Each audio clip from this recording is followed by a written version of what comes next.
Hello भाई मु विश्वनाथ समस्त को बागदेव ट्यूटर यूट्यूब चैनल को स्वागत करुछि। आज आम यही क्लास रे भारत में आईन अमान्य आंदोलन एवं एथिरे ओडिशार भूमिका यही पाठर तुमर बही थिबा समस्त प्रश्न उत्तर आलोचना करबा। तेणु एक नंबर ठारू लास्ट नंबर पर्यंत सब प्रश्न उत्तर गुड़िक आम आलोचना करबा। बहुत बढ़िया भाव में पीडीएफ बनई देछि। जो पिला माने पीडीएफ पाइबा चाहूछ से कमेंट कर। मो वीडियो लास्ट को कहीदेवी से पीडीएफ तुम्हें कौटो पाइब मन है। तेणु मु प्लेलिस्ट बनई देछि। प्लेलिस्ट रे तुमको तुम दशम श्रेणी इतिहास सबू अध्यायर सबू पाठर क्वेश्चन आंसर वीडियो मिल जाए सहित एमसीक्यू अर्थात ऑब्जेक्टिव क्वेश्चन आंसर वीडियो मिल जाए। लिंक डिस्क्रिप्शन बॉक्स में देछि कि तुम डायरेक्ट प्लेलिस्ट सेक्शन में जाके चेकआउट कर परिबो मन है। आ जो पिला माने मैथमेटिक्स रे वीक अछ बा मैथमेटिक्स पढ़िया चाहू छ से बागदेव ट्यूटर यूट्यूब चैनल रे थिबा मैथमेटिक्स क्लास देखि परिबो किबा मो स्पेशली मैथमेटिक्स पई आ गोटे नुआ चैनल क्रिएट करिछि। जो पिला माने मैथ्स पढ़िया चाहू छ से माने एही चैनल में जाके पढ़ी परिबो। तुम एठरे पूरा तुमर एग्जाम पूर्वरु तुमर सिलेबस अनुसार एठरे मु पढ़ाउछि।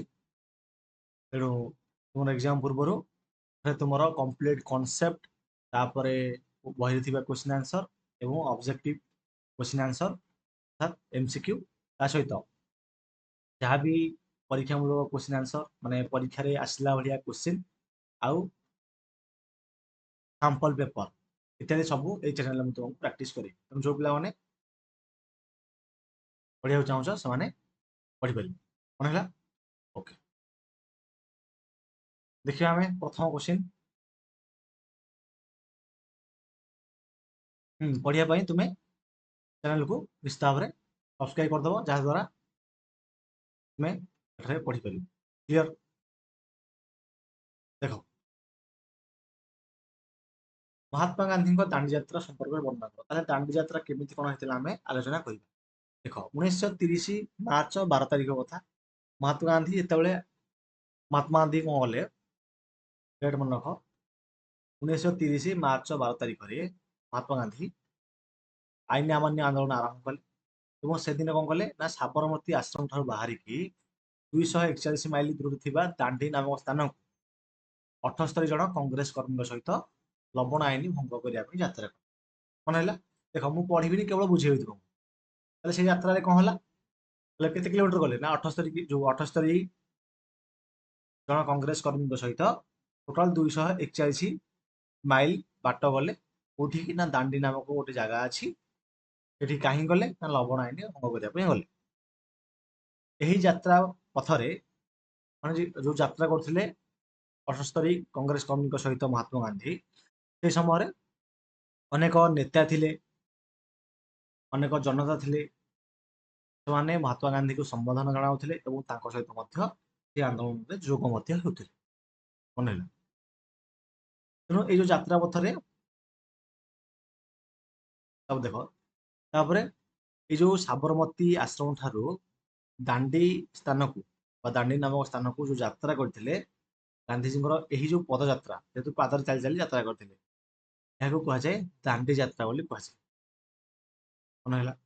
एवं 1930 एप्रिल 6 तारिख में सकाଳେ महात्मा गांधी लुण मारिबा उद्देश्य दांडी समुद्र उपकूल मुठाए बाली उठाइले अर्थात लुण आईन भंग करने लुण मारिबा उद्देश्य जो दांडी समुद्र कूल था से मुठाए बाली उठे जहाद्वारा लुण आईन भंग होगा। जेहेतु लुण आईन भंग है लवण आईन भंग होगा से देशवासी को आईन अमान्य आंदोलन संकेत प्रदान कला कौटा महात्मा गांधी 1930 मसीहा एप्रिल 6 तारिख में जिते उठाए बाली उठेले दांडी समुद्र कूल दांडी बीच बुझिल। आईन अमान्य आंदोलन कार्यक्रम कौन थी और केबे घोषणा कर कार्यक्रम कौन थी कार्यक्रम तो बहुत इंपोर्टेंट एग्जाम जी तुम आंदोलन रहा सब आंदोलन जो कार्यक्रम अच्छी से कार्यक्रम गोटे क्वेश्चन आसाटा ग्यारंटी मन रख। ଆଇନ ଅମାନ୍ୟ ଆନ୍ଦୋଳନର କାର୍ଯ୍ୟକ୍ରମ 1930 ଏପ୍ରିଲ 9 ତାରିଖ। ସେଦିନ ଆଇନ ଅମାନ୍ୟ ଆନ୍ଦୋଳନର କାର୍ଯ୍ୟକ୍ରମଟା ଘୋଷଣା କରାଗଲା ଯେ ଏଇଆ ଆମେ କରିବା। ସେଥିରେ ନିମ୍ନଲିଖିତ କାର୍ଯ୍ୟକ୍ରମ ମାନ ଗ୍ରହଣ କରାଯାଇଥିଲା।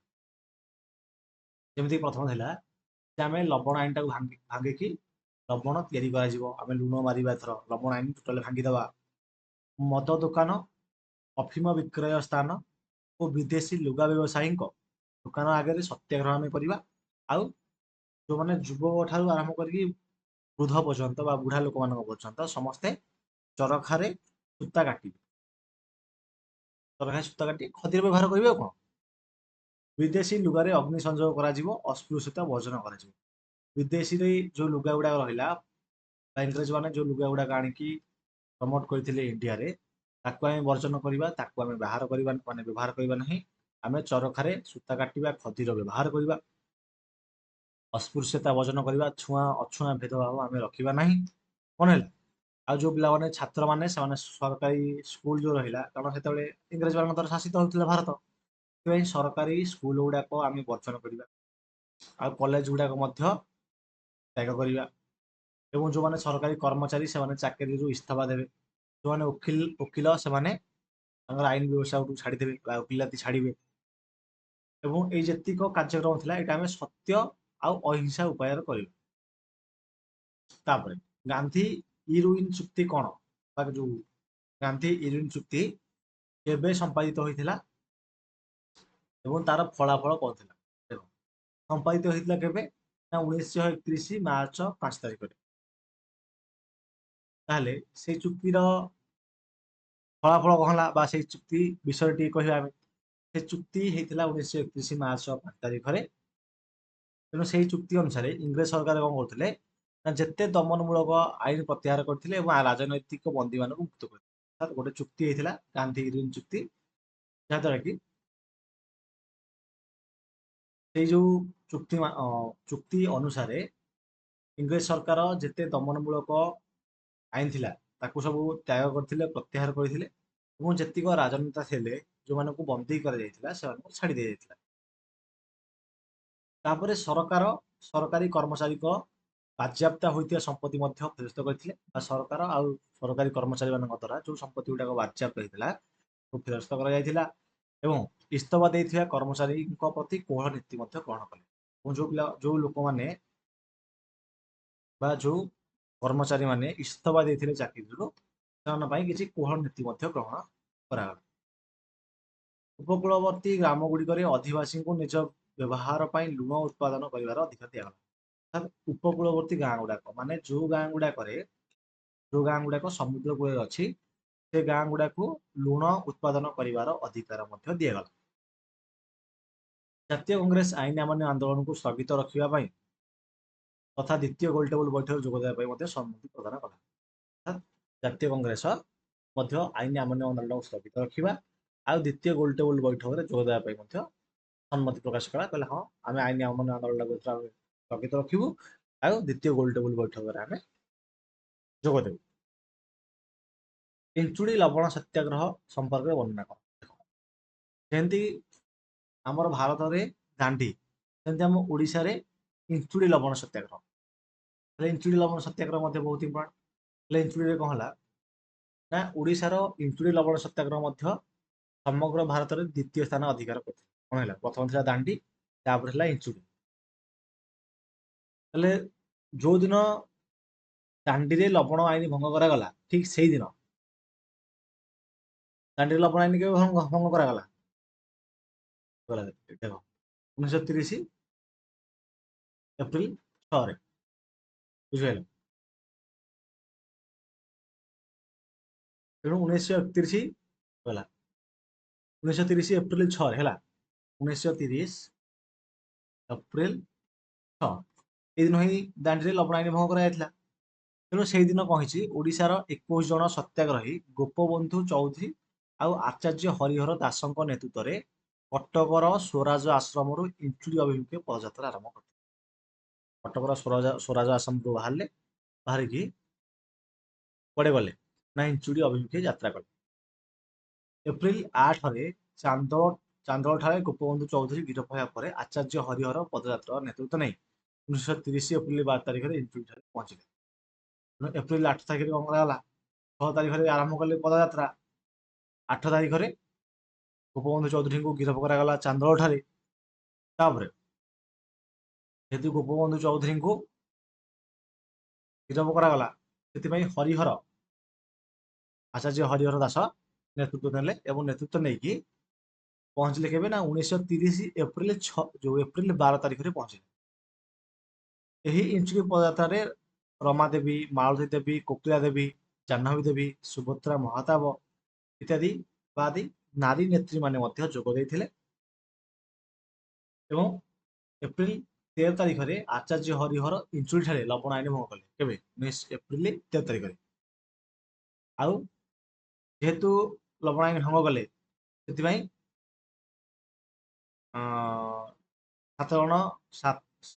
7 ନିଜର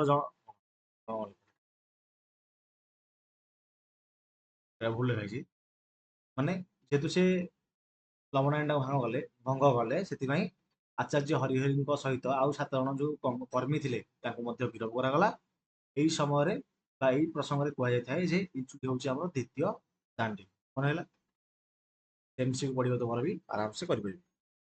ଦ୍ୱିତୀୟ ଦାଣ୍ଡି କାହାକୁ କୁହାଯାଏ? ନା ସେଟା ଇଞ୍ଚୁଡ଼ିକୁ କୁହାଯାଏ। ଆଇନ ଅମାନ୍ୟ ଆନ୍ଦୋଳନ ସମୟରେ ଓଡ଼ିଶାର ଶ୍ରୀଜଙ୍ଗ ଗ୍ରାମରେ ସଂଗଠିତ କର ବିରୋଧୀ ଆନ୍ଦୋଳନ ସମ୍ପର୍କରେ ଆଲୋଚନା କର। ହେଲେ ଓଡ଼ିଶାର ଶ୍ରୀଜଙ୍ଗ ଗାଁ ଗୋଟେ ଅଛି, ସେଟା ଯୋଉ କର ବିରୋଧୀ ଗୋଟେ ଆନ୍ଦୋଳନ ହେଇଥିଲା ତା ବିଷୟରେ ଆମେ ଆଲୋଚନା କରିବା। ଏଇଟା ମୋର ଟିକେ ଇମ୍ପୋର୍ଟାଣ୍ଟ କ୍ୱେଶ୍ଚିନ୍ଟା ମନେ ରଖ। ତେଣୁ ଆଇନ ଅମାନ୍ୟ ଆନ୍ଦୋଳନ ସମୟରେ ଆଉ ଗୋଟେ ଗୁରୁତ୍ୱପୂର୍ଣ୍ଣ ଷ୍ଟେପ୍ ଥିଲା ଯେ ଯୋଉ ଚୌକିଦାରୀ କରର ବିରୋଧ। ତେଣୁ ଇଞ୍ଚୁଡ଼ି ନିକଟସ୍ଥ ଗୋଟେ ଗାଁ ଅଛି, ଗୋଟେ ଅଞ୍ଚଳ ଅଛି ଶ୍ରୀଜଙ୍ଗ। ସେ ଅଞ୍ଚଳରେ ଗୌରମୋହନ ଦାସ ଆଉ ବିଦ୍ୟାଧର ରଥଙ୍କ ନେତୃତ୍ୱରେ 1931 ମେ ମାସରେ ଏହି ଆନ୍ଦୋଳନଟା କରାଯାଇଥିଲା। କୋଉଟା? କର ବିରୋଧୀ ଆନ୍ଦୋଳନଟା କରାଯାଇଥିଲା। ଚୌକିଦାର ତଥା ଦଫାଦାର ମାନଙ୍କୁ ଇଂରେଜ ସରକାରଙ୍କ ଗୋଲାମୀ ନ କରିବା ପାଇଁ କୁହାଗଲା, ବା ଯୋଉମାନେ ଚୌକିଦାର ଥିଲେ ବା ଦଫାଦାର ଥିଲେ ସେମାନଙ୍କୁ କୁହାଗଲା ଯେ ତମେ ମାନେ ବା ଆପଣମାନେ ଇଂରେଜ ସରକାରଙ୍କର ଗୋଲାମୀ କର ନାହିଁ, ମୁକ୍ତ ହେଇଯାଅ। ଏଥିରେ ଉଦ୍ବୁଦ୍ଧ ହୋଇ କେତେକ ଚୌକିଦାରୀ ଚାକିରିରୁ ଇସ୍ତଫା ଦେଲେ। ତେଣୁ ଏଥିରେ ରାଗିକି କେତେଜଣ ଚୌକିଦାରୀ କଣ କଲେ? ଚାକିରିରୁ ଇସ୍ତଫା ଦେଲେ। ଏହି ଆନ୍ଦୋଳନକୁ ଦମନ କରିବା ପାଇଁ ପୋଲିସ କେତେକ ନେତାଙ୍କୁ ଗିରଫ କଲା ପରେ ଗ୍ରାମବାସୀ ମାନେ ପୋଲିସ ବାହିନୀକୁ ମାରଧର କରିବାରୁ 54 ଜଣ ବ୍ୟକ୍ତିଙ୍କୁ ଗିରଫ କରାଗଲା। ତ ଯେହେତୁ ଚୌକିଦାରୀ ଆଉ ଦଫାଦାର ମାନଙ୍କୁ କୁହାଗଲା, ଲୋକମାନେ କହିଲେ ଯେ ଆପଣ ମାନେ ସରକାରଙ୍କର ଗୋଲାମୀ କରନ୍ତୁ ନାହିଁ। ତେଣୁ ଏଥିରେ ଉଦ୍ବୁଦ୍ଧ ହେଇକି କେତେଜଣ ଚୌକିଦାର ଚାକିରିରୁ ଇସ୍ତଫା ଦେଲେ ଏବଂ ଏହି ଆନ୍ଦୋଳନକୁ ଦମନ କରିବା ପାଇଁ ପୋଲିସ କେତେକ ନେତାଙ୍କୁ ଗିରଫ କଲା ପରେ, ଯେହେତୁ ନା ବୁଝିଲନି, ଲୋକମାନେ କହିଲେ ଯେ ତୁମେ ମାନେ ଇଂରେଜ ସରକାରଙ୍କ ଗୋଲାମୀ କର ନାହିଁ। ତାପରେ ସେଥିରୁ କେତେ ଚୌକିଦାର ବା ଦଫାଦାର ସେଥିରୁ ଇସ୍ତଫା ଦେଇଦେଲେ ଚାକିରିରୁ। ଯେତେବେଳେ ଚାକିରିରୁ ଇସ୍ତଫା ଦେଇଦେଲେ, ତାପରେ ସେ ଯୋଉ ଆନ୍ଦୋଳନଟାକୁ ଦମନ କରିବା ପାଇଁ ପୋଲିସ କେତେକ ନେତାଙ୍କୁ କଣ କଲା? ଗିରଫ କଲା। ଯେହେତୁ ଆରେଷ୍ଟ କଲା, ତେଣୁ ଗ୍ରାମବାସୀ ମାନେ ରାଗିକି ପୋଲିସ ମାନଙ୍କୁ ବାଡେଇଲେ। ହେଲେ ପୋଲିସ ମାନଙ୍କୁ ବାଡେଇଲେ, ମାରଧର କରିବାରୁ ଟୋଟାଲ 54 ଜଣ ବ୍ୟକ୍ତିଙ୍କୁ କଣ କରାଗଲା? ନା ଗିରଫ କରାଗଲା, ବାନ୍ଧିକି ନିଆଗଲା। ଏବଂ ସେଠାରେ ନେତୃସ୍ଥାନୀୟ ବ୍ୟକ୍ତିଙ୍କ ସମ୍ପତ୍ତି ଲୁଟ୍ ସହିତ ଗ୍ରାମବାସୀଙ୍କ ଉପରେ 6,000 ଟଙ୍କା ଶାସ୍ତିମୂଳକ କରଭାର ଲଦି ଦିଆଯାଇଥିଲା। ଏବଂ ସେଠାରେ ସ୍ଥାନୀୟ ବ୍ୟକ୍ତିମାନଙ୍କର ସମ୍ପତ୍ତି ଲୁଟ୍ ସହିତ ଗାଁ ଲୋକମାନଙ୍କର 6,000 ଟଙ୍କାର ଶାସ୍ତିମୂଳକ କରଭାର ମଧ୍ୟ ଲଦି ଦିଆଯାଇଥିଲା। କୋଉଠି? ନା ପୋଲିସ ଷ୍ଟେସନରେ। ମାନେ ଏଇ କେସରେ ତାଙ୍କୁ ପୁରା ହେଇଗଲା କଣ? ସମ୍ପତ୍ତି ଲୁଟ୍ ସ୍ଥାନୀୟ ବ୍ୟକ୍ତିଙ୍କ ସମ୍ପତ୍ତି ଲୁଟ୍ ଆଉ 6,000 ଜୁରିମାନା ଲଦି ଦିଆଯାଇଥିଲା। ସେ ସମୟରେ 6,000 ବହୁତ ମନେ ହେଲା। ପ୍ରତ୍ୟେକ ପ୍ରଶ୍ନର ଉତ୍ତର ପ୍ରାୟ 20 ଗୋଟି ଶବ୍ଦରେ ଲେଖ। ଜାତୀୟ କଂଗ୍ରେସ କାହିଁକି ସାଇମନ କମିଶନକୁ ବର୍ଜନା କରିବା ପାଇଁ ନିଷ୍ପତ୍ତି ନେଇଥିଲା? କାହିଁକି? କାରଣ ସାଇମନ କମିଶନରେ 7 ଜଣ ସଦସ୍ୟ ଥିଲେ ଏବଂ ସେଥିରେ ଗୋଟେ ବି ଭାରତୀୟ ନଥିଲେ। ତେଣୁ ଏଇଟା ସମସ୍ତ ଭାରତୀୟ ମାନଙ୍କୁ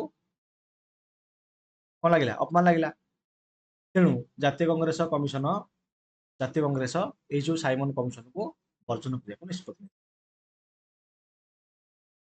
ଭାରତୀୟ ଜାତୀୟ କଂଗ୍ରେସର 1929 ମସିହାର ଲାହୋର ଅଧିବେଶନ କାହିଁକି ଗୁରୁତ୍ୱପୂର୍ଣ୍ଣ? ନା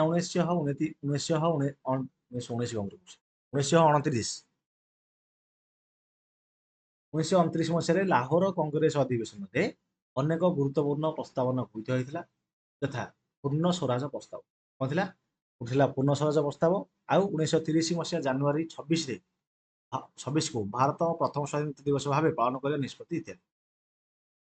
ଏହି ଅଧିବେଶନ ଆଇନ ଅମାନ୍ୟ ଆନ୍ଦୋଳନ କରିବା ପାଇଁ ମଧ୍ୟ ପ୍ରସ୍ତାବ ଗ୍ରହଣ କରାଯାଇଥିଲା। ବୁଝିଲ? ଗାନ୍ଧିଜୀ କାହିଁକି ଆଇନ ଅମାନ୍ୟ ଆନ୍ଦୋଳନର ଡାକରା ଦେଲେ? କାହିଁକି? କାରଣ ଗାନ୍ଧିଜୀ 11 ଦଫା ସମ୍ବଳିତ ଏକ ଶାସନ ସଂସ୍କାର ଚିଠା ପ୍ରସ୍ତୁତ କରି ଇଂରେଜ ସରକାରଙ୍କ ଆଗରେ ଉପସ୍ଥାପନ କଲେ। 11 ଦଫା ବିଶିଷ୍ଟ ଗୋଟେ ଶାସନ ସଂସ୍କାର ଚିଠାଟେ ପ୍ରସ୍ତୁତ କଲେ ଏବଂ ତାକୁ ନେଇକି ଇଂରେଜକୁ ଦେଲେ। ତେଣୁ ଇଂରେଜମାନେ ଏହାକୁ ଗ୍ରହଣ ନ କରିବାରୁ ଆଇନ ଅମାନ୍ୟ ଆନ୍ଦୋଳନ କରିବେ ବୋଲି ଜଣାଇ ଦେଇଥିଲେ। ମାତ୍ର ବଡ଼ଲାଟ ଲର୍ଡ ଇରୱିନ୍ ଗାନ୍ଧିଜୀଙ୍କର ପ୍ରସ୍ତାବ ଗ୍ରହଣ ନ କରିବାରୁ 1930 ମସିହାରେ ଗାନ୍ଧୀ ଆଇନ ଅମାନ୍ୟ ଆନ୍ଦୋଳନର ଡାକରା ଦେଇଥିଲେ। କିନ୍ତୁ ଯୋଉ ବଡ଼ଲାଟ ଲର୍ଡ ଇରୱିନ୍ ଥିଲେ, ସେ ଏଇ ଯୋଉ ଗାନ୍ଧିଜୀଙ୍କର 11 ଦଫା ବିଶିଷ୍ଟ ଶାସନ ସଂସ୍କାର ଚିଠା ତାକୁ ଗ୍ରହଣ କରିନଥିଲେ। ତେଣୁ ଯେହେତୁ ଗ୍ରହଣ କରିନଥିଲେ, ସେଥିପାଇଁ 1930 ମସିହାରେ ମହାତ୍ମା ଗାନ୍ଧୀ ଆଇନ ଅମାନ୍ୟ ଆନ୍ଦୋଳନର ଡାକରା ଦେଇଥିଲେ। ମନେ ରହିଲା? ନେକ୍ସଟ, ବ୍ରିଟିଶ ସରକାର କେବେ ଓ କାହିଁକି ପ୍ରଥମ ଗୋଲଟେବୁଲ ବୈଠକ ଡାକିଥିଲେ? ଦେଖ କାହିଁକି ନା, ଦେଖ ବ୍ରିଟିଶ ସରକାର ବା ଇଂରେଜ ସରକାର ଅନୁଭବ କଲେ ଯେ ଆମେ ପାୱାର ବା ଶକ୍ତିର ୟୁଟିଲାଇଜ କରିକି ଭାରତୀୟ ମାନଙ୍କୁ ଆମେ ଦମନ କରିପାରିବା ନାହିଁ, ଏଇଟା ଅସମ୍ଭବ। ତେଣୁ ଭାରତ ସମସ୍ୟା ସମ୍ବନ୍ଧରେ ଆଲୋଚନା କରିବା ପାଇଁ ବ୍ରିଟିଶ ସରକାର 1930 ମସିହାରେ ପ୍ରଥମ ଗୋଲଟେବୁଲ ବୈଠକ ଡାକିଥିଲେ। ଦ୍ୱିତୀୟ ଗୋଲଟେବୁଲ ବୈଠକରେ ମହାତ୍ମା ଗାନ୍ଧୀ କାହିଁକି ଅସନ୍ତୋଷ ପ୍ରକାଶ କଲେ? କାହିଁକି ନା, ଦ୍ୱିତୀୟ ଗୋଲଟେବୁଲ ବୈଠକରେ ଭାରତୀୟ ମାନଙ୍କର ଯୋଉ ଦାବି ଥିଲା ତାକୁ ଉପେକ୍ଷା କରାଯାଇକି ହିନ୍ଦୁ, ମୁସଲମାନ ଆଉ ହରିଜନଙ୍କ ପାଇଁ ସ୍ୱତନ୍ତ୍ର ନିର୍ବାଚନ ମଣ୍ଡଳୀର ବ୍ୟବସ୍ଥା ରଖାଗଲା। ତେଣୁ ଏଥିରେ ଗାନ୍ଧୀ ଅସନ୍ତୋଷ ପ୍ରକାଶ କରିଥିଲେ। ଯେହେତୁ ହିନ୍ଦୁ, ମୁସଲମାନ ଆଉ ହରିଜନଙ୍କ ପାଇଁ ସ୍ୱତନ୍ତ୍ର ନିର୍ବାଚନ ମଣ୍ଡଳୀର ବ୍ୟବସ୍ଥା ରଖାଯାଇଥିଲା। ଗାନ୍ଧିଜୀ କାହିଁକି ସ୍ଥଗିତ ଥିବା ଆଇନ ଅମାନ୍ୟ ଆନ୍ଦୋଳନର ପୁନରାରମ୍ଭ କଲେ? ଯୋଉ ଆଇନ ଅମାନ୍ୟ ଆନ୍ଦୋଳନ ସ୍ଥଗିତ ଥିଲା, ତାଙ୍କର ଯୋଉ ଚୁକ୍ତିଟା ହେଇଥିଲା, ସେଥିରେ ଆଇନ ଅମାନ୍ୟ ଆନ୍ଦୋଳନଟାକୁ ଗାନ୍ଧୀ ଚୁକ୍ତିରେ ଯେ ଆମେ ଏହା ମାନିବୁ ଆଉ ତମେ କିନ୍ତୁ ଆଇନ ଅମାନ୍ୟ ଆନ୍ଦୋଳନଟାକୁ ସ୍ଥଗିତ କରିଦିଅ, ସ୍ଥଗିତ କରିଦେଇଥିଲେ। କିନ୍ତୁ ତାପରେ ଆଉ ଥରେ ପୁନରାରମ୍ଭ କଲେ। କାହିଁକି କଲେ ନା, 1931 ମସିହା ଏପ୍ରିଲ ମାସରେ ଲର୍ଡ ୱିଲିଂଟନ ଭାରତର ଭାଇସରାୟ ହେବା ପରେ, ତାହେଲେ 1931 ମସିହା ଏପ୍ରିଲ ମାସରେ କିଏ ଭାରତର ଭାଇସରାୟ ହେଲେ? Lord Wellington. ଯେତେବେଳେ ହେଲେ, ଗାନ୍ଧୀ ଇରୱିନ୍ ଚୁକ୍ତିର କେତେକ ବ୍ୟବସ୍ଥାକୁ ଉପେକ୍ଷା କଲେ ଏବଂ ଭାରତର ସ୍ୱାଧୀନତା ଆନ୍ଦୋଳନ ପ୍ରତି କଠୋର ନୀତି ଅବଲମ୍ବନ କଲେ। ତେଣୁ ସେ ଯୋଉ ଗାନ୍ଧୀ ଇରୱିନ୍ ଚୁକ୍ତି ହେଇଥିଲା ତାକୁ ମାନିଲେନି। ତାକୁ ନ ମାନିଲେ କି ମନ ଇଚ୍ଛା ଶାସନ ଚଲେଇଲେ, କଠୋର ନୀତି ଅବଲମ୍ବନ କଲେ। ତେଣୁ ଯେହେତୁ ଏହି ଦମନମୂଳକ ଅଧ୍ୟାଦେଶଟା ପ୍ରତ୍ୟାହାର କରିବା ଆଉ ପୂର୍ଣ୍ଣ ସ୍ୱରାଜ ହାସଲ ଦିଗରେ ଆନ୍ଦୋଳନ କରିବା ପାଇଁ ଗାନ୍ଧିଜୀଙ୍କ ଅନୁରୋଧକୁ ୱିଲିଂଟନ ପ୍ରତ୍ୟାଖ୍ୟାନ କରିବାରୁ ଗାନ୍ଧୀ ସ୍ଥଗିତ ଥିବା ଆଇନ ଅମାନ୍ୟ ଆନ୍ଦୋଳନକୁ ପୁନରାରମ୍ଭ କଲେ। ତେଣୁ ଯୋଉ ପୂର୍ଣ୍ଣ ସ୍ୱରାଜ ହାସଲ କରିବା ପାଇଁ ଯୋଉ ଆନ୍ଦୋଳନ ଚାଲିଥିଲା, ଆନ୍ଦୋଳନ କରିବା ପାଇଁ ଯୋଉ ଗାନ୍ଧିଜୀଙ୍କର ଯୋଉ ଅନୁରୋଧ ଥିଲା, ୱିଲିଂଟନଙ୍କ ଯୋଉ ୱିଲିଂଟନଙ୍କୁ ଯୋଉ ଅନୁରୋଧ ମାଗିଥିଲେ, ଯେହେତୁ ସେଟାକୁ ସେ ପ୍ରତ୍ୟାଖ୍ୟାନ କରିଥିଲେ, କହିଲେ ନାଇଁ ଆମେ କିଛି ତୁମ ଅନୁରୋଧକୁ ରଖିବୁ ନାହିଁ, ସେଥିପାଇଁ ଗାନ୍ଧିଜୀ ବାଧ୍ୟ ହୋଇ ଆଇନ ଅମାନ୍ୟ ଆନ୍ଦୋଳନ ଆରମ୍ଭ କରିଥିଲେ। ବୁଝିପାରିଲ? ତାପରେ 1933 ମେ ମାସରେ ଗାନ୍ଧିଜୀ କାହିଁକି 21 ଦିନିଆ ଅନଶନ ବସିଥିଲେ? କାହିଁକି ନା, ହରିଜନ ସମସ୍ୟା ଉପରେ ଯେହେତୁ ମାନେ ହରିଜନ ସମସ୍ୟା ଉପରେ ଗୁରୁତ୍ୱ ଦେବା ପାଇଁ ଆଉ ସହଯୋଗୀ ମାନଙ୍କର ମନର ଶୁଦ୍ଧିକରଣ ପାଇଁ ମହାତ୍ମା ଗାନ୍ଧୀ 21 ଦିନିଆ ଅନଶନ ଆରମ୍ଭ କରିଥିଲେ ବା ଘୋଷଣା କରିଥିଲେ। ଦ୍ୱିତୀୟ ପର୍ଯ୍ୟାୟ ଆଇନ ଅମାନ୍ୟ ଆନ୍ଦୋଳନ କେବେ ସ୍ଥଗିତ ହୋଇଥିଲା? ତାହେଲେ ଦ୍ୱିତୀୟ ପର୍ଯ୍ୟାୟ ଯୋଉ ଆଇନ ଅମାନ୍ୟ ଆନ୍ଦୋଳନ ଥିଲା ତାହା କେବେ ସ୍ଥଗିତ ହୋଇଥିଲା ଏବଂ କେବେ ପ୍ରତ୍ୟାହୃତ ଆଉ କେବେ ପ୍ରତ୍ୟାହୃତ ହୋଇଥିଲା? କୁହ। ସ୍ଥଗିତ ହୋଇଥିଲା କେତେ? ନା 1933 ମେ ରେ ଦ୍ୱିତୀୟ ପର୍ଯ୍ୟାୟ ମାନେ ସେକେଣ୍ଡ ଫେଜଟା କାରଣ ଆଇନ ଅମାନ୍ୟ ଆନ୍ଦୋଳନ। ଆଉ ଏହି ଆନ୍ଦୋଳନଟାକୁ 1934 ଏପ୍ରିଲ ମାସରେ ଔପଚାରିକ ଭାବେ ମଧ୍ୟ ପ୍ରତ୍ୟାହାର କରାଗଲା। କୁଜଙ୍ଗଠାରେ ସତ୍ୟାଗ୍ରହରେ କେଉଁମାନେ ନେତୃତ୍ୱ ନେଇଥିଲେ? ନା କୁଜଙ୍ଗଠାରେ କିଏ? ନା ନାରାୟଣ ବୀରବର ସାମନ୍ତ, ରମା ଦେବୀ, ମାଳତୀ ଦେବୀ ଇତ୍ୟାଦି ନେତୃତ୍ୱ ନେଇଥିଲେ। ଏବଂ ଏମାନଙ୍କ ବ୍ୟତୀତ ରାଣୀ ଭାଗ୍ୟବତୀ ପାଟ ମହାଦେବୀ ମଧ୍ୟ ଯୋଗ ଦେଇଥିଲେ ଆନ୍ଦୋଳନ। ତାପରେ ଆଇନ ଅମାନ୍ୟ ଆନ୍ଦୋଳନରେ ଆଉ ଗୋଟେ ଜିନିଷ ଦୃଷ୍ଟି ଆକର୍ଷଣ କରିଥିଲା, ସେଟା ହଉଛି ବାନର ସେନା। ତାହେଲେ ବାନର ସେନାର ଭୂମିକା କଣ? Important question. ନା ଓଡ଼ିଶାରେ ଆଇନ ଅମାନ୍ୟ ଆନ୍ଦୋଳନ ସମୟରେ 16 ବର୍ଷରୁ ଯୋଉମାନେ କମ୍ ଥିଲେ ସେ ପିଲାମାନେ ସତ୍ୟାଗ୍ରହୀ ରୂପେ ମଧ୍ୟ କାର୍ଯ୍ୟ କରିଥିଲେ। ସେମାନଙ୍କୁ କୁହାଯାଇଥିଲା ବାନର ସେନା। କଣ ହେଲା? 16 ବର୍ଷରୁ ଯୋଉମାନେ କମ୍। ଏହି ବାନର ସେନାର ପିଲାମାନେ ଲୁଗା ଦୋକାନ ମଦ ଦୋକାନ ଆଗରେ ଧାରଣା ଦେବା ଓ ପ୍ରଚାର ପତ୍ର ବାଣ୍ଟିବା କାର୍ଯ୍ୟରେ ସାହାଯ୍ୟ କରୁଥିଲେ। ଲୁଗା ଦୋକାନ ହେଇଗଲା, ମଦ ଦୋକାନ ହେଇଗଲା, ଏହା ଆଗରେ ଧାରଣା ଦେଉଥିଲେ ଲୋକମାନଙ୍କୁ ଏବଂ ପ୍ରଚାର ପତ୍ର ମଧ୍ୟ ବାଣ୍ଟୁଥିଲେ ଏବଂ ପୋଲିସର ବେତ ମାଡ଼ ମଧ୍ୟ ସେମାନେ ଖାଉଥିଲେ। ତ 3 ନମ୍ବର ଦେଖିବା ଆମେ ପ୍ରତ୍ୟେକ ପ୍ରଶ୍ନର ଉତ୍ତର ଗୋଟିଏ ବାକ୍ୟରେ ଲେଖିବା। ଦେଖ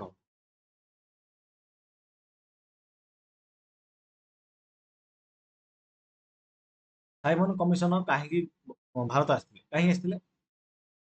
ନା 1919 ଭାରତ ଶାସନ ଆଇନର କାର୍ଯ୍ୟକାରିତା ଅନୁଧ୍ୟାନ କରିବା ପାଇଁ। ସାଇମନ କମିଶନ କେଉଁ ଦିନ ଭାରତରେ ପହଞ୍ଚିଲେ? 1928 ଫେବୃଆରୀ 3 ତାରିଖ ଦିନ। 1929 ମସିହାର କେଉଁ ତାରିଖରେ ଲାହୋର ଠାରେ ସ୍ୱାଧୀନତାର ତିରଙ୍ଗା ପତାକା ଉତ୍ତୋଳନ କରାଯାଇଥିଲା? ନା 1929 ଡିସେମ୍ବର 31 ତାରିଖରେ ଲାହୋର ଠାରେ ସ୍ୱାଧୀନତା ତିରଙ୍ଗା ପତାକା ଉତ୍ତୋଳନ କରାଯାଇଥିଲା। କେଉଁଠାରେ ଜନତା ଜଙ୍ଗଲ ଆଇନ ଅମାନ୍ୟ କରିଥିଲେ? କୋଉଠି? ନା ମହାରାଷ୍ଟ୍ରରେ। ବହୁତ ଇମ୍ପୋର୍ଟାଣ୍ଟ କ୍ୱେଶ୍ଚିନ୍ ଏଟା ହେଲା। ଖୁଦାଇ ଖୁଦମତଗାର ପ୍ରତିଷ୍ଠାତା କିଏ? ନା ଖାନ ଅବଦୁଲ ଗଫର ଖାନ। ଦ୍ୱିତୀୟ ଗୋଲଟେବଲ ବୈଠକ କେବେଠାରୁ କେବେ ପର୍ଯ୍ୟନ୍ତ ଅନୁଷ୍ଠିତ ହୋଇଥିଲା? 1931 ସେପ୍ଟେମ୍ବର 7 ରୁ ଡିସେମ୍ବର 1 ପର୍ଯ୍ୟନ୍ତ। କୋଉଠି? ଲଣ୍ଡନରେ। ଲଣ୍ଡନ। ଓକେ। କୁଜଙ୍ଗଠାରେ କେବେ ଆଇନ ଅମାନ୍ୟ ଆନ୍ଦୋଳନ ଆରମ୍ଭ ହୋଇଥିଲା? 1930 ଏପ୍ରିଲ 8 ତାରିଖରେ। ମସିହା ମନଖିଆର ଟେକ୍ନିକ ଉପରେ ବି ମୁଁ ଗୋଟେ ଭିଡ଼ିଓ ବନେଇଦେବି। ଓକେ, ଟେନସନ ନବା। କେମିତି ଇତିହାସରେ ଜଲ୍ଦି ତୁମେ ମସିହା ଗୁଡା ମନେ ରଖିବ, ତାକୁ ଗୋଟେ ଥିଓରି ହିସାବରେ ତୁମେ ମନେ ରଖିବାକୁ ପଡିବ। ଗୋଟେ ଯେ ଏଇ ଜିନିଷଟା ହେଇଥିଲା ତାପରେ ଏଇ ଜିନିଷଟା ହେଲା, ବର୍ଷ ମାସ ଅନୁସାରେ ତୁମେ ମନେ ରଖିବାକୁ ପଡିବ। ହେଲା, କିଏ ପୁରୀ ଜିଲ୍ଲାରେ ଲବଣ ସତ୍ୟାଗ୍ରହର ନେତୃତ୍ୱ ନେଇଥିଲେ? କିଏ? ନୀଳକଣ୍ଠ ଦାସ, ଜଗନ୍ନାଥ ରଥ। ଓଡ଼ିଶାରେ ଆଇନ ଅମାନ୍ୟ ଆନ୍ଦୋଳନ ସମୟରେ ବିଦେଶୀ ମଦ ଦୋକାନ ଆଗରେ ବିକ୍ଷୋଭ କରି କେଉଁ 2 ଜଣ ନାରୀ ନେତ୍ରୀ ବେତ୍ରାଘାତ ଶିକାର ହୋଇଥିଲେ? କୋଉମାନେ? ରମାଦେବୀ ଆଉ କଳାଦେବୀ। ଆଇନ ଅମାନ୍ୟ ଆନ୍ଦୋଳନକୁ ଦମନ କରିବା ଉଦ୍ଦେଶ୍ୟରେ ଓଡ଼ିଶାର କେଉଁ ସମ୍ବାଦପତ୍ର ଗୁଡିକ ଉପରେ କଟକଣା ଜାରି କରାଯାଇଥିଲା? ନା ସମାଜ, ପ୍ରଜାତନ୍ତ୍ର ଆଉ ଆଶା। ତା ଦେଖିବା ସାଇମନ କମିଶନ ଭାରତରେ କେଉଁ ସହରରେ ପହଞ୍ଚିଥିଲା? 4 ନମ୍ବର ଦେଖ, ମୁମ୍ବାଇରେ ପହଞ୍ଚିଥିଲା। ତାପରେ ଲକ୍ଷ୍ନୌ ଠାରେ ସାଇମନ କମିଶନ ବିରୋଧୀ ଶୋଭାଯାତ୍ରାକାରୀଙ୍କ ମଧ୍ୟରୁ କିଏ ପୋଲିସ ଲାଠିମାଡ଼ର ଶିକାର ହୋଇଥିଲେ? ନା ଗୋବିନ୍ଦ ବଲ୍ଲଭ ପନ୍ଥ। ଦ୍ୱିତୀୟ ଗୋଲଟେବୁଲ ବୈଠକରେ କିଏ ଅଧ୍ୟକ୍ଷତା କରିଥିଲେ? ନା ରାମସେ ମାକଡୋନାଲ୍ଡ। ଦଳିତ ଶ୍ରେଣୀ ପାଇଁ ପୃଥକ ନିର୍ବାଚନ ମଣ୍ଡଳୀ ଘୋଷଣା ପ୍ରତ୍ୟାହାର ଦାବିରେ ଗାନ୍ଧିଜୀ କେବେଠାରୁ ଅନଶନ ଆରମ୍ଭ କରିଥିଲେ? 1932 ସେପ୍ଟେମ୍ବର 20ରୁ। ଆଇନ ଅମାନ୍ୟ ଆନ୍ଦୋଳନର ନେତୃତ୍ୱ କେଉଁଠାରେ ଦିଆଯାଇଥିଲା? ଭୁଲ ଅଛି, ବାଲେଶ୍ୱର। ସରିଲା ଆମର ଠାରୁ ଲାଷ୍ଟ ନମ୍ବର ପର୍ଯ୍ୟନ୍ତ। ତେଣୁ ଏହାର PDF ଯୋଉ ପିଲାମାନେ ପାଇବାକୁ ଚାହୁଁଛ ସେମାନେ ତଳେ କମେଣ୍ଟ କର, ମୁଁ ତୁମକୁ PDF କୋଉଠି ପକେଇବି? ଟେଲିଗ୍ରାମ ଚ୍ୟାନେଲ ଅଛି ଲାଗିଦେବି ବିଟର, ସେ ଟେଲିଗ୍ରାମ ଚ୍ୟାନେଲରେ ଅପଲୋଡ କର। ମନେ ହେଲା? ଯୋଉ ପିଲାମାନେ ଇଣ୍ଟରେଷ୍ଟେଡ ନିଶ୍ଚିତ ଭାବରେ ଜଣେ ଚାହୁଁଛ କମେଣ୍ଟ କର, ଯଦି ତୁମେ ଚାହୁଁନଥିବ କମେଣ୍ଟ କରିବନି। ହଁ ଦେଖ ତୁମ ଟେଲିଗ୍ରାମ ଚ୍ୟାନେଲରେ ମିଳିଯିବ, ପ୍ରୋଭାଇଡ କରିଦେବି। ଓକେ, ସେଥିପାଇଁ ତୁମକୁ ଗୋଟେ କାମ କରିବାକୁ ପଡ଼ିବ, କମେଣ୍ଟ କରିବାକୁ ପଡ଼ିବ। ଆଉ ଯୋଉ ପିଲାମାନେ ମ୍ୟାଥମେଟିକ୍ସ ପଢିବାକୁ ଚାହୁଁଛ ସେମାନେ ଏଇ ଯୋଉ ଚ୍ୟାନେଲ ଅଛି ଆକୁ ତୁମେ ସବସ୍କ୍ରାଇବ କରିପାରିବ। ସବସ୍କ୍ରାଇବ କରିଦବ ଆଉ ଭିଡ଼ିଓ କ୍ଲାସ ଦେଖିପାରିବ। ମନେ ହେଲା? ଆଉ ଦେଖ ଏଥିରେ ପୁରା ୱାନ୍ ସଟ୍ ଭିଡ଼ିଓ ପକେଇଛି, ମାନେ ଗୋଟେ କ୍ୱେଶ୍ଚିନ୍ ଆନ୍ସର ପୁରା କମ୍ପ୍ଲିଟ ଭାବରେ ଗୋଟେ ଭିଡ଼ିଓ ତୁମକୁ ମିଳିଯିବ। ମନେ ହେଲା? ଦେଖ ଏଠି ଯେମିତି ଯଦି ଆମେ ଦେଖିବା, ଦେଖ ଏଠି ଅପଲୋଡ କରିଛି 10% ଆଡ୍ ଅଛି ହେଲା। ଦେଖ 1A ର କମ୍ପ୍ଲିଟ କ୍ୱେଶ୍ଚିନ୍ ଆନ୍ସର 2 ଘଣ୍ଟା 10 ମିନିଟରେ ଗୋଟେ ଭିଡ଼ିଓରେ। ତୁମେ ଯଦି ଆକୁ 2x ସ୍ପିଡରେ ଦେଖୁଛ, ଗୋଟେ ଘଣ୍ଟାରେ ତୁମର ଏକ୍ସରସାଇଜ 1A ର କ୍ୱେଶ୍ଚିନ୍ ଆନ୍ସର ଶେଷ ହେଇଯିବ। ବୁଝିଲ? ଠିକ ସେମିତି ଅନୁଶୀଳନୀ 1B ର ମଧ୍ୟ ଆଜି ଆସିଯିବ।